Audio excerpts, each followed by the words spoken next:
Shalom saudara-saudara, selamat pagi semuanya. Oke, kita belajar lagi hari ini dari firman Tuhan. Saya berharap supaya saudara dan saya betul-betul mempercayai firman Tuhan sebagai satu-satunya kompas dalam hidup kita, sebagai satu-satunya pelita, sebagai satu-satunya guidance dalam hidup kita yang ya dan amin. Firman Tuhan bukanlah sesuatu yang mungkin terjadi, tetapi yang menjadi keyakinan saya, firman Tuhan itu cepat atau lambat pasti terjadi dalam hidup kita. Oleh karena itu saudara, ketika saudara dan saya diberikan kasih karunia, anugerah untuk kita boleh tinggal di dalam firman Tuhan, merenungkannya, melihatnya dari perspektif yang benar, itu merupakan satu anugerah. Amin saudara. Itu merupakan sesuatu kesempatan yang luar biasa, bahwa firman Tuhan itu betul-betul menjadi satu kekuatan bagi saudara, menjadi satu tempat perlindungan, menjadi satu kota kekuatan kita, kota benteng kita, sehingga kita tahu bahwa apa yang tertulis dalam firman-Nya itu betul-betul sungguh-sungguh akan menjadi hukum, ketetapan yang tidak mungkin keluar dari apa yang tertulis di dalamnya. Jadi manakala saudara dan saya tinggal di dalam kota perlindungan itu, tinggal di dalam jalur firman Tuhan itu, maka ada aturan-aturan yang pasti melindungi kita, menjagai kita dari hal-hal yang buruk. Manakala saudara keluar dari kota perlindungan itu, ada begitu banyak bahaya, malapetaka yang siap untuk menerkam kita, yang siap untuk menghancurkan kita. Tapi manakala saudara dan saya hidup terus di dalam firman-Nya, saya percaya firman Tuhan seperti kota perlindungan, seperti kekuatan kita, seperti kota benteng kita, maka tidak ada satupun yang akan menghancurkan kita.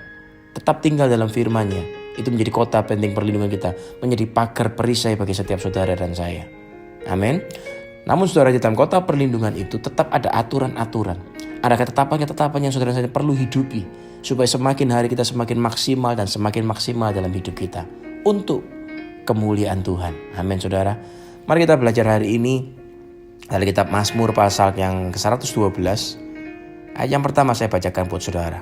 Ini adalah juga satu ketetapan bagi kita, satu aturan, satu guidance dalam hidup kita, supaya saudara dan saya memiliki satu perspektif yang benar, perspektif yang tepat, aturan-aturan di dalam rumah Tuhan, aturan di dalam kota perlindungan itu. Firman adalah kota perlindungan kita, firman itu adalah kekuatan saudara dan saya.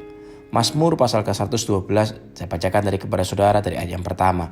Haleluya, berbahagialah orang yang takut akan Tuhan, yang sangat suka kepada segala perintah-Nya.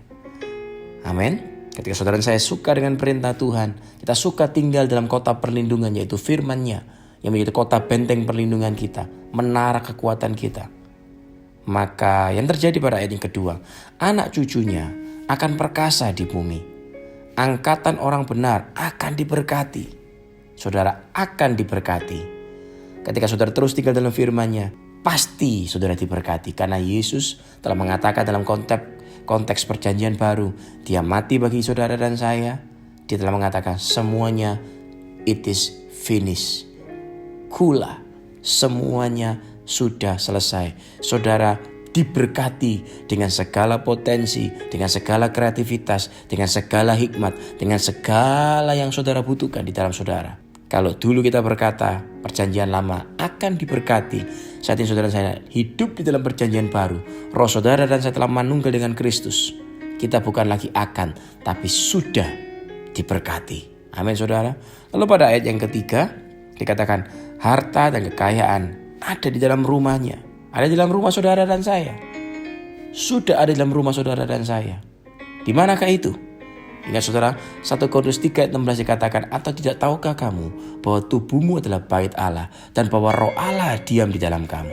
Di manakah terletak harta dan kekayaan itu? Harta dan kekayaan itu terletak bukan di rumah saudara secara fisik semata-mata, tapi harta dan kekayaan itu sudah ada di dalam saudara, sudah ada di dalam tubuh saudara, berupa kreativitas, hikmat, pengetahuan seperti yang saya katakan. Semua yang belum pernah terpikirkan oleh manusia yang ada saat ini di bawah matahari, itu ada terperangkap di dalam diri saudara dan saya. Oleh karena itu saudara, ketika saudara bertanya kepada Tuhan, Tuhan lakukan sesuatu dalam hidupku, berkati aku. Tuhan berkata, anakku, aku telah memberkati engkau dengan apa yang kau butuhkan. Semua potensi ilahi, semua hikmat, semua kebijaksanaan, semua rumus-rumus yang baru, semua lagu-lagu yang baru, semua kreativitas-kreativitas yang baru, semua bumbu-bumbu masak yang baru sudah ada di dalam kepalamu. Sudah aku investasikan dalam dirimu. Itu akan membawa engkau go to the next level. Saudara-saudara, ini merupakan satu kebenaran yang saudara dan saya perlu kepahami, yang saudara dan saya perlu ketahui. Ada satu sistem yang baru, mungkin satu sistem bisnis yang baru, ada ide-ide bisnis yang baru. Itu merupakan harta kekayaan yang telah Tuhan taruh di dalam diri kita. Saudara-saudara, inilah merupakan kebenarannya. Di dalam diri saudara ada lebih daripada cukup untuk saudara dan saya mengalami kemenangan yang gilang gemilang. Supaya saudara dan saya bisa menghadirkan kasih Tuhan kepada banyak orang.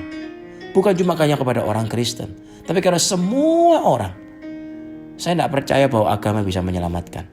Tapi yang saya percaya cuma satu, saudara. Bahwa kasih Tuhan menyelamatkan semua umat manusia. Lihatlah kepada banyak umat-umat manusia di muka bumi ini. Kepada anak-anak, kepada manusia-manusia. Apapun agama, suku, dan rasnya, Tuhan mengasihi mereka. Biar melalui hikmat kekayaan yang mengalir dalam saudara. Harta kekayaan Tuhan sudah investasikan dalam diri kita. Mengalir keluar dari itu saudara dan saya kepada mereka. Amin saudara. Percayalah itu. Besok saya akan sambung lagi dengan satu renungan yang baru. Lanjut ayat yang selanjutnya. Saya percaya saudara, di dalam diri saudara sudah ada lebih dari cukup. Untuk membuat saudara bisa menghadirkan kerajaannya di bumi seperti surga. Bukan soal agama, tapi soal cinta Tuhan. Soal kasih Tuhan. Mereka semua membutuhkan kasih Tuhan. Orang-orang di luar sana tidak butuh untuk dihakimi. Mereka butuh untuk dicintai. Mereka butuh untuk ditolong. Oleh karena itu saudara, di dalam diri saudara ada lebih dari cukup bagi mereka. Mari kita bertujuan dengan satu konsep berpikir yang sama. Mengasihi, dan mengasihi mereka semua. Tuhan berkati setiap kita saudara. Amin, amin, amin.